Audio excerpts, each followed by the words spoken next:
Como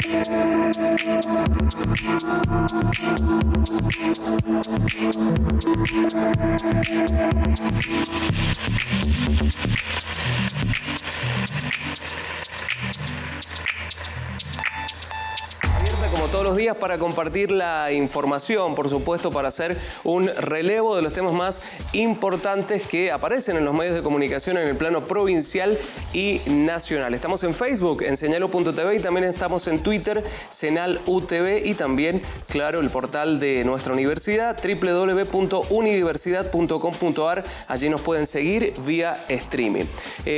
Uno de los temas más importantes a nivel nacional tiene que ver con un nuevo informe de la UCA que oficialmente se va a conocer hoy en la tarde, pero ya los medios de comunicación han ido relevando algunos datos importantes, sobre todo algunos que tienen que ver con inseguridad alimenticia, ¿no? Se habla de un 20% de chicos con problemas de nutrición en nuestro país, y vamos a ver lo que decían los medios, las tapas a nivel nacional. Lo tenía Clarín, en pleno kirchnerismo hubo 20% de chicos con problemas de nutrición, es lo que decía allí la tapa del diario Clarín. También lo tenía La Nación, alarma la cantidad de chicos con problemas de hambre, ¿no? Hacía y centraba uno de los temas más importantes allí también la tapa a nivel nacional. El tema que vemos allí en página 12 tiene que ver con un denominador común que se desprende también de esta situación, que es desempleo y pobreza en nuestro país, pero nos vamos a meter en un segundo con esa información. Antes vamos a conocer en base a qué arroja estos resultados la UCA, y para eso nos acompaña Cintia Mesia. ¿Cómo te va, Cintia? Buenas tardes. Hola, buenas tardes.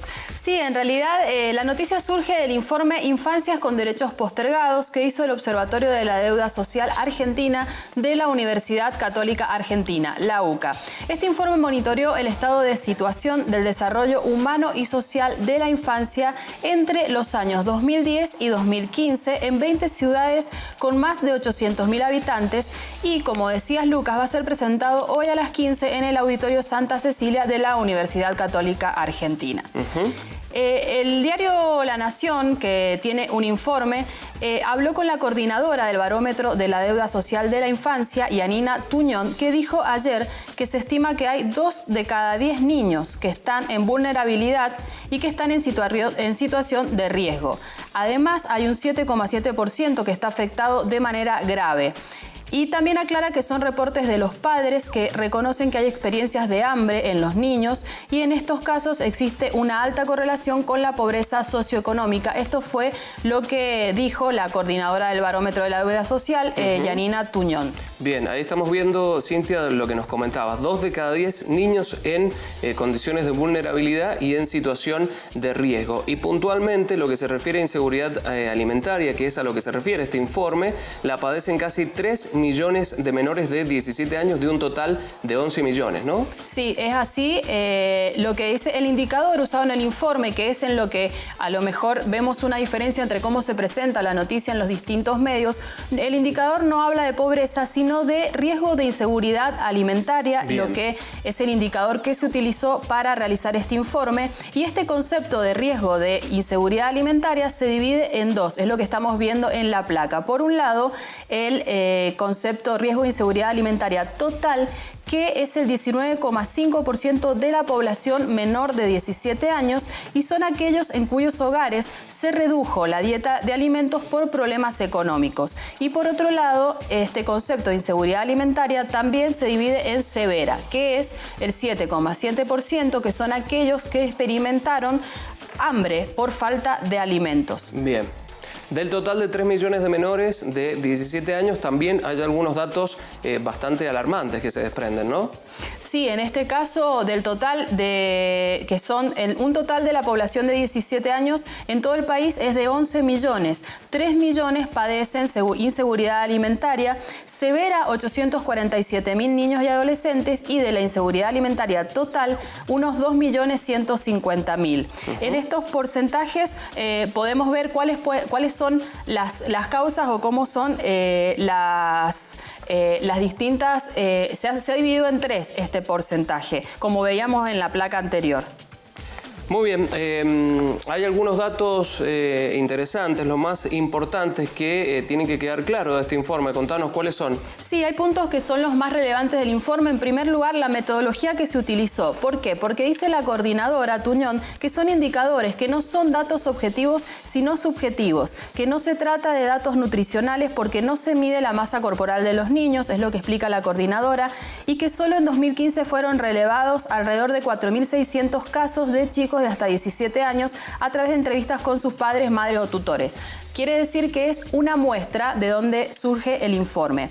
Otro dato importante es que registra una leve tendencia positiva con una baja durante este periodo del 2,3% en la inseguridad total, alimentaria total y del 3,1% en la severa. Para Tuñón, esa disminución está relacionada con el impacto positivo que tuvo la implementación de la asignación universal por hijo.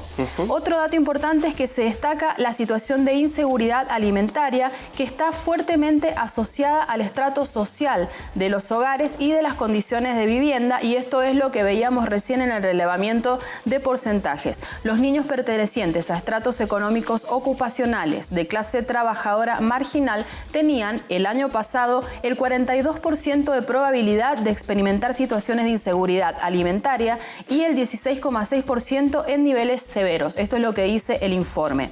Otro tema que también abarca el informe, que es importante, es el de los comedores escolares y comunitarios, que alcanzaba en 2015 al 26,6% de la infancia y la adolescencia urbana. Cubría las necesidades de casi el 26% de la población menor de 17 años. Y desde 2013 los servicios de comedores se incrementaron de forma constante.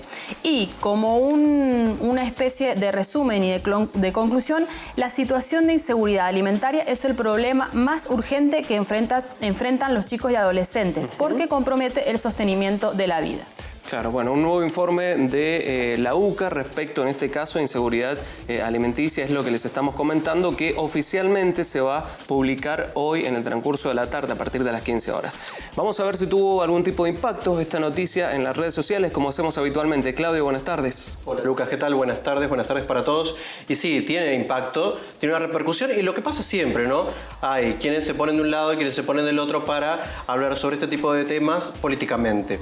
También hacen una interpretación mucha gente en las redes sociales muy por encima por lo que está leyendo en el recorte que hace también cada medio. Así que a veces esta visión solamente es muy parcial y se utiliza, ¿no?, para acusar o tirar palos, depende de la gestión de la que se esté hablando. Así está dividido este tema actualmente en Twitter. Algunos decían, los que festejaban el informe de la UCA de hace poquito sobre el aumento de la pobreza, ¿hoy qué dicen sobre el 20% de desnutridos del periodo 2010-2015? Claro, este es el recorte que estaba mostrando Clarín, y es por esta razón es que algunos estaban haciendo comentarios como este. Otros decían, dice, recuerdos de la década ganada. Los niños son los que más sufren cuando los políticos gobiernan mal. Duelen estos datos, pone, bueno, y también comparte allí la nota del diario Clarín que decía, la deuda social, 1 de cada 5 chicos tiene problemas de nutrición en el país. Otros dice, la UCA presentó un informe sobre los últimos 4 años que revela la existencia de pobreza estructural en la Argentina. Lo bautizaron Kicillof, así les puso bueno, estaba compartiendo también la nota.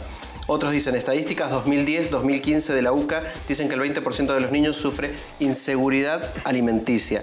El gobierno del amor, le pone después. Y finalmente, la noticia no solo queda en la Argentina, se traslada a otros medios de otros países y lo levanta el diario El País en España, que lo había titulado 1 de cada 5 niños argentinos sufre mala alimentación por pobreza. Y a algunos allí le agregan su propio comentario diciendo efectos de la corrupción de Kirchner en Argentina, y comparten, no repite allí la misma palabra que ha puesto el título del diario El País. Muy bien, bueno, es claro allí la lectura que hacía cada uno de los medios respecto al informe que arroja la UCA, ¿no? Veamos de nuevo las tapas a nivel nacional, porque allí La Nación y también Clarín se especificaban en lo que tenía que ver con el informe de la UCA. Pero Página 12 ya nota hablaba de desempleo y de pobreza y lo centraba prácticamente en este primer semestre del año 2016 del gobierno de Mauricio Macri, ¿no? La mano visible del Estado, decía, alerta sobre más despidos para fin de año. Se habla de un número importante de despidos, según lo que informa Página 12 allí en su tapa, y también Unidiversidad, el portal de la Universidad Nacional de Cuyo, lo planteaba: desempleo y pobreza, que de alguna manera son dos indicadores económicos que han predominado en el foco informativo en este primer semestre, Cintia, ¿no? Así es, y retomamos lo que dijo el ministro de Trabajo, Jorge Triaca, cuando admitió que se perdieron 120.000 empleos en el país, y también dijo que hubo un estancamiento en la generación de empleo, pero intentó atenuar este diagnóstico cuando señaló que esta tendencia se fue acentuando en los últimos 5 años, ¿sí? Es decir, durante el gobierno anterior, y que 1 de cada 3 trabajadores está en el sector informal. También se retoman con respecto a este tema y al informe de la UCA lo que dijo el presidente Mauricio Macri después de volver de China, de la cumbre del G20. Puso énfasis en que su gobierno ha logrado bajar la inflación tal como lo había prometido en la campaña electoral, y también agregó que el mundo vuelve a estar interesado en Argentina. Sin embargo, los medios porteños, sobre todo en el último fin de semana, analizaron que si bien se frenó esta espiral inflacionaria, también comenzaron a notarse los efectos recesivos que ocasionaron, por un lado, la suba de los precios y por otro lado, los tarifazos en los servicios públicos. Muy bien, cambiamos de temas, nos centramos en la provincia de Mendoza porque ya lo habíamos anunciado, ayer cerró oficialmente el aeropuerto de nuestra provincia y comenzaron rápidamente y a todo ritmo, porque en diciembre tiene que estar terminado las remodelaciones en el aeropuerto mendocino. Vamos a ver lo que decían los medios de comunicación respecto a esta información. La tapa de los Andes: en el aeropuerto, obras en marcha y a todo ritmo.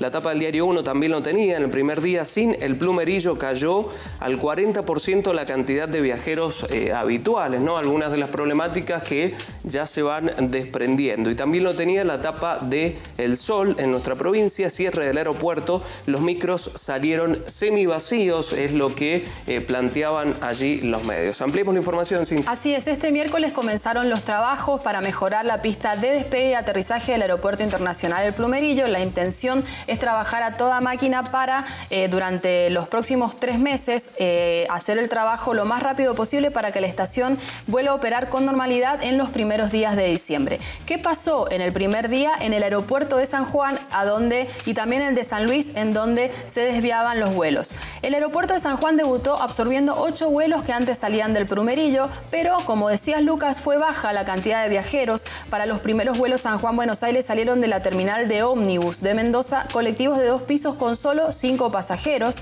Y otro ejemplo fue el primer micro que partió hacia el aeropuerto de San Luis. Tenía capacidad para 50 pasajeros, pero llevaba solamente un pasajero.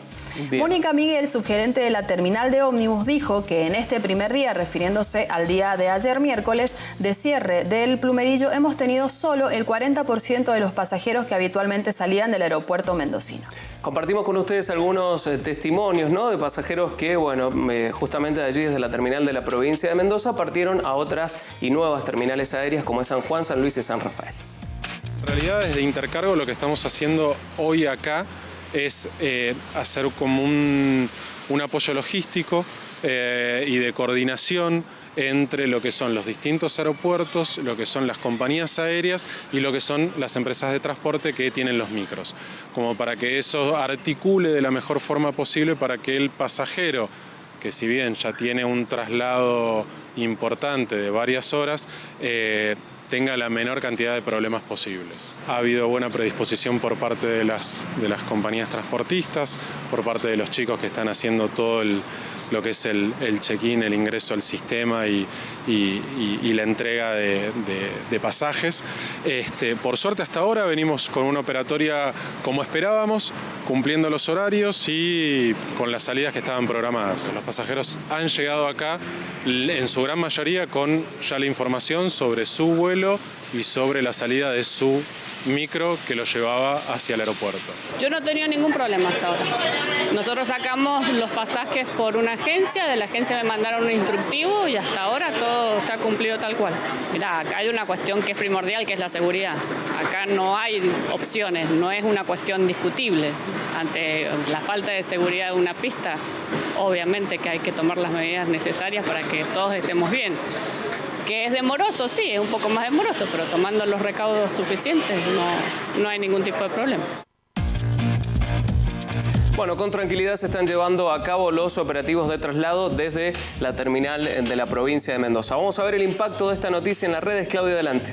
Bueno, en las redes sociales, ayer había de todo un poco, ¿no? Estaba el comentario de la gente, estaban aquellos que estaban haciendo bromas, por supuesto, sobre el cierre del aeropuerto, el funcionamiento del aeropuerto de San Juan, pero también había una comunicación oficial sobre que ya estaban en marcha las obras. Al menos eso es lo que ponía en su cuenta de Twitter el Ministerio de Transporte de la Nación, que ya tenía una foto de los camiones y las topadoras entrando al aeropuerto de Mendoza para mostrar que ya estaban trabajando. O sea, había cerrado el día martes por la noche, ya ayer estaban las máquinas allí levantándolo todo. Así que era una forma también de comunicar y ponía, así estamos trabajando en el Plumerillo para transformarlo en un aeropuerto de estándares internacionales, #Mendoza, bueno, y compartir esa foto.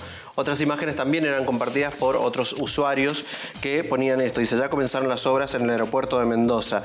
Y allí estamos viendo también cómo iban levantando todas las máquinas allí sobre la pista de aterrizaje. Otros lo que hacían era criticar lo que te decía antes, ¿no? San Juan. Dice, el aeropuerto de San Juan es una carpa, no hay remate. Claro, habían armado una zona de embarque para poder ampliar la zona de pasajeros dentro de la terminal aérea y tenían que recurrir a esto, ¿no? Entonces alguien compartió esta imagen de lo que estaba viendo por la tele. Otros lo que hacían era esto, ¿no? Compartir un chiste, ¿no? Decían, bueno, usando siempre con los Simpsons de mira, marcha un sanjuanino y de ahí a Homero le grita niño. Bueno, así estaban muchos compartiendo esto y haciendo chistes y otros también agregaban bromas al aeropuerto de Mendoza diciendo, para abaratar costos, el aeropuerto de Mendoza pasará a llamarse Francisco Gabriel y Gaseosa Manaos, Átomo Supermercado y Carrito El Tula. Bien, bueno, la repercusión, ¿no? Claramente de esta noticia que seguramente seguirá desencadenando allí comentarios en las redes sociales y en los operativos que se vayan haciendo desde la provincia de Mendoza hacia las otras terminales aéreas. Estamos en vivo en el canal 30 de la televisión digital abierta. En el próximo bloque, como todos los jueves, hablamos de economía. Ya venimos.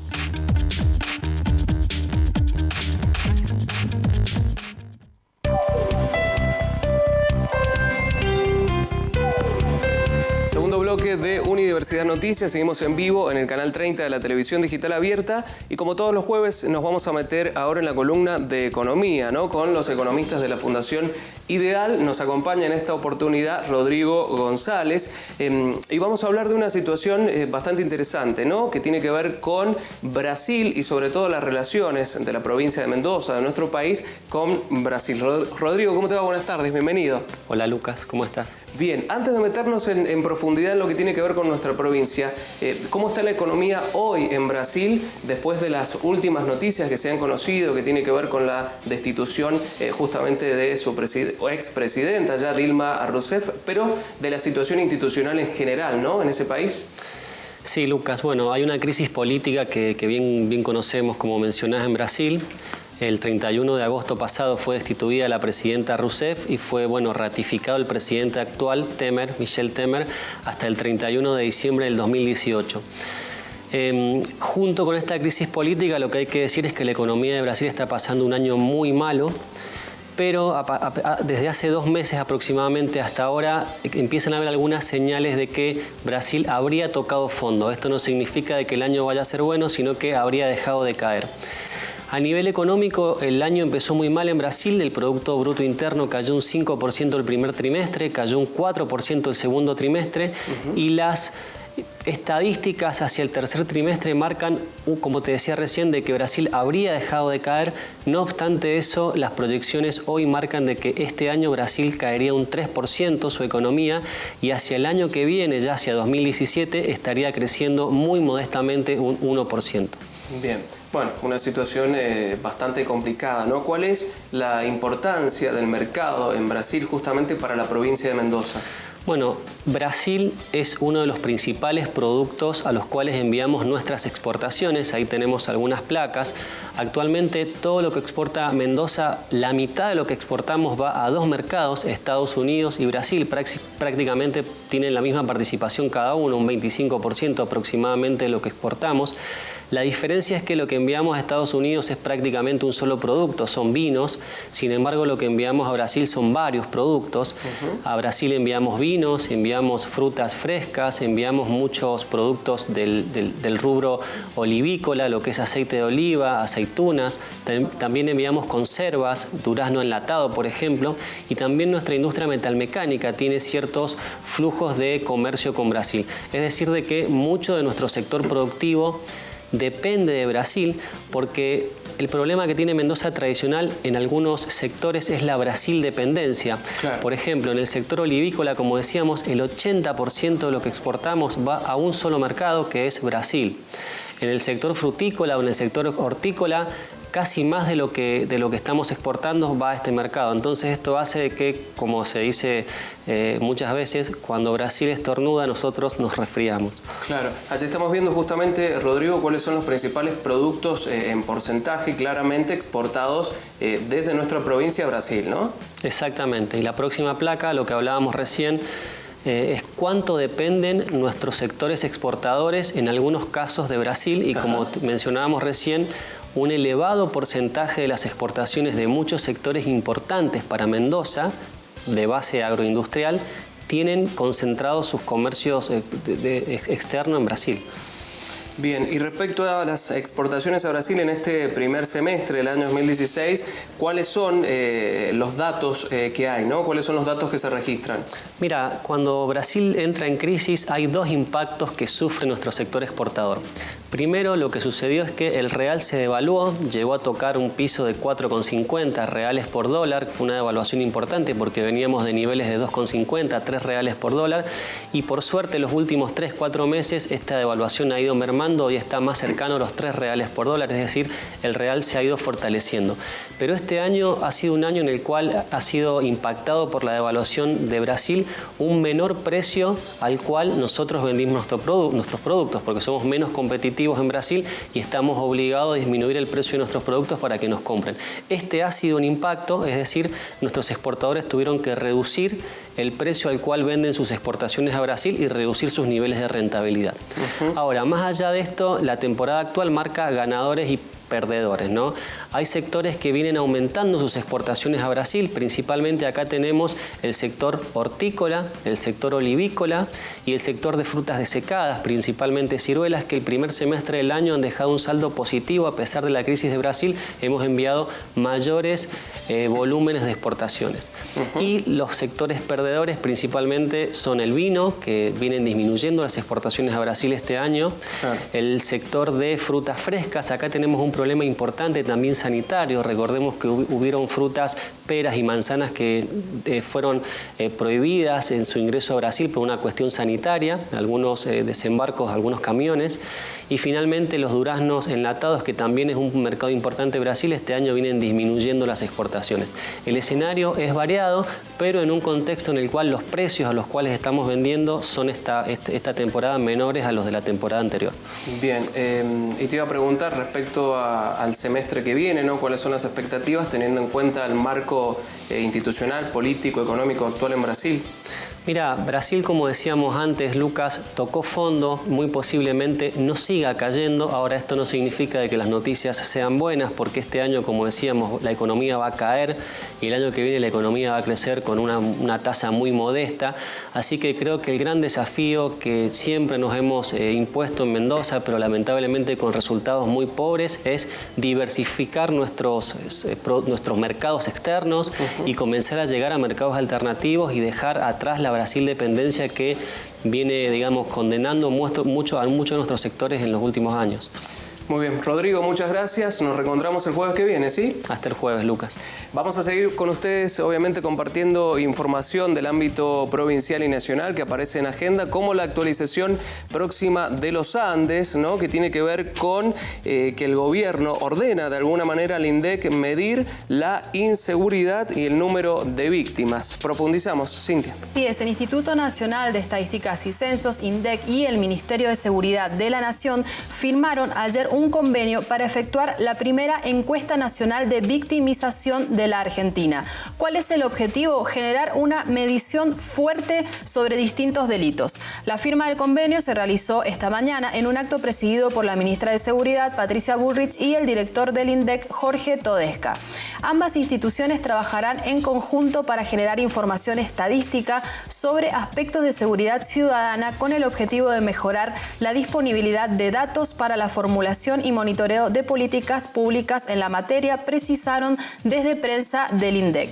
De acuerdo al informe oficial, este convenio permitirá avanzar en la implementación de proyectos para relevar información sobre tentativa y ocurrencia de distintos delitos como robo de vehículos, agresión física, amenazas, secuestro virtual, ofensas sexuales, estafas, corrupción, entre otros. También se abordará la medición de la percepción de la población sobre las fuerzas de seguridad y las medidas de previsión existentes.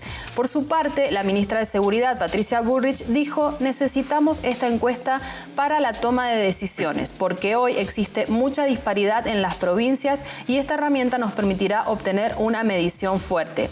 Para esto, una de las medidas que se va a implementar es una prueba piloto durante noviembre para los 24 partidos del Gran Buenos Aires, Capital Federal, Gran Salta y también en nuestra provincia, en el Gran Mendoza.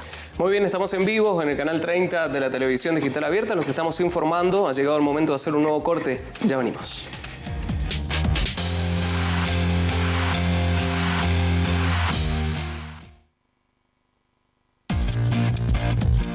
En octubre vence el plazo para presentar nuevas autoridades, ¿no?, para presidir el Partido Justicialista. Ayer hubieron algunos problemas justamente en la legislatura, en el bloque del Partido Justicialista, porque claramente en la provincia de Mendoza y también en el país no encuentra liderazgo el peronismo. Esto es lo que planteaban algunos medios de comunicación en nuestra provincia, como es el caso de Sitio Andino y también MDZ, ¿no? Decía Sitio Andino: el PJ, sin un líder y en crisis, busca el consenso interno, y MDZ: nadie manda en el peronismo mendocino. Bueno, dos actualizaciones de los portales en la provincia de Mendoza respecto al tratamiento de la información y a la situación que atraviesa el peronismo en nuestra provincia. Cintia, adelante. Situación de crisis interna que no ha podido restablecer desde que perdió el año pasado la mayoría de las elecciones, y ahora, después de 9 meses como oposición, el PJ todavía no logra establecer las bases de una unidad. Así es lo que plantean los medios de comunicación. Un síntoma de la crisis fue lo que pasó ayer en la legislatura, cuando el diputado provincial Gustavo Maxtruch se retiró del bloque del PJ y armó su bloque unipersonal, debido a diferencias con algunos legisladores que, según él, fueron funcionales al oficialismo para modificar el convenio colectivo de trabajo de los trabajadores del casino. El 16 de noviembre vencen los mandatos de las autoridades del Partido Justicialista. Por lo menos un mes antes deberían presentarse la lista de las agrupaciones o la de la unidad, que es lo que se está buscando. Actualmente el presidente del Partido Justicialista, el ex vicegobernador Carlos Ciurca, Él es el que está presidiendo luego de la renuncia de Francisco Paco Pérez. Los principales sectores del peronismo consideran que es necesario llegar a una lista de unidad y no atravesar un proceso de elecciones. Sin embargo, aún no se ha podido imponer ningún líder que pueda aglutinar a todos los sectores. Bien, y hablaron algunos de los referentes del Partido Justicialista en la provincia de Mendoza respecto a esta falta de liderazgo. Sí, entre ellos Adolfo Bermejo, Omar Félix, por ejemplo. Adolfo Bermejo, que fue ex candidato a gobernador, referente del sector azul del PJ, dice que es la idea que la mayoría de los sectores internos se pueda llegar a una unidad y no tener que enfrentarse a elecciones de autoridades. Estamos en permanente contacto con todos los sectores. Creemos que los mendocinos lo que menos necesitan es vernos pelear por cargos partidarios, es lo que dijo Adolfo Bermejo. Por su parte, Omar Félix es integrante del directorio de YPF. La misma línea dice que indicó que sería importante llegar a un consenso porque debe tener un proceso diferenciador de lo que ocurrió en el pasado. Por ese motivo, y sumado a los problemas de la sociedad, aseguró que existen en la actualidad. No es un momento para que haya que debatir en el partido y se plantee una interna. El partido sirve para que haya un debate interno sobre los temas de la actualidad. Creo que este debate tiene que ser entre propios peronistas y luego en los procesos electorales nos podemos abrir a frentes electorales contra otros pensamientos, es lo que agregó Félix. Guillermo Carmona también habló, él está en un sector más cercano al kirchnerismo, también informó que ha participado de las primeras reuniones y contactos con dirigentes locales para intentar llegar a la unidad en las próximas semanas, pero advirtió la necesidad de un recambio de dirigentes. Lo manifestó a comienzos del año pasado, cuando su sector no llegó a un acuerdo con el PJ local, que está liderado por el sector azul, y la figura de uno de sus principales operadores, el Chueco Mazón. Muy bien, en la recta final de nuestro noticiero conocemos algunos temas que se desprenden de las redes sociales. Claudio. Bueno, fuera de la política y el deporte, lo que está ocupando las redes sociales es lo mismo que la estaba ocupando ayer. Y tiene que ver con Apple y este lanzamiento que todo el mundo estaba esperando, que era el anuncio del iPhone 7. Ayer todas las expectativas estaban puestas en cómo va a ser, cuál va a ser el anuncio y demás. Bueno, se conoció la noticia, se sabe la novedad y ahora lo que todo el mundo está haciendo es bromas sobre lo lindo que es y lo difícil que está conseguirlo. Algunos decían cosas como estas, por ejemplo: hola, estoy vendiendo mi corazón, riñón y mis pulmones. Dice, es que quiero un iPhone 7. Otro dice, acá dice, esperando a tener un iPhone 7. Sabemos que se le pasó un buen rato. Bien. Otro dice, el iPhone 7 es resistente al agua. Es como el Vicentico de los celulares. Otro dice, no compraré el iPhone 7, dice, porque me gusta que los auriculares tengan cable. Me encanta desenredarlos cada vez que los voy a usar. Dice, maldita pobreza, agrega después. Luego dice, la pantalla del iPhone 7 es tan sensible que cuando pones una canción de Pablo Alborán se pone a llorar. Y finalmente alguien dice, hoy empezaré con todo la dieta de la manzana. Dice que consiste en comprarme un iPhone 7 y quedarme sin dinero para comer. Bien, ¿cuál es, Claudio, el valor estimado del iPhone 7? Depende de dónde. En la Argentina ya se lo está vendiendo o se lo está comercializando o ofreciendo, por lo menos por ahora, a partir de los 25.000 pesos. En Estados Unidos el precio inicial es de $649. Si lo transformamos al cambio actual son aproximadamente 10.000 pesos y un poquito más. Por supuesto, esto no es Estados Unidos, oficialmente no llega a la Argentina y son los revendedores la única forma de conseguirlo en el país. Así que aproximadamente aquel que le interese vaya ahorrando, porque después del 16 de septiembre se va a poder conseguir, pero por ese monto mínimo, ¿no? 25.000 pesos. Muy bien. ¿Tendencias? Bueno, lo que te decía, algunas cosas tenían que ver con esto, ¿no? El iPhone 7 estaba entre la lista, pero hay otros temas que estaban copando. Por ejemplo, Del Potro, que perdió en el US Open y se quedó afuera, sin embargo tuvo una despedida muy emotiva por parte de la gente y bueno, eso lo colocó allí entre lo más comentado. Por eso está la palabra Delpo. Rafecas, ¿por qué está? Porque piden que al juez se lo destituya, y esta lista de personas publicó en los diarios una solicitada e incluye a artistas, a políticos y a otras personalidades y también a empresarios haciendo este pedido contra él. La verdad es que es bastante polémico y hay muchos opinando sobre esto.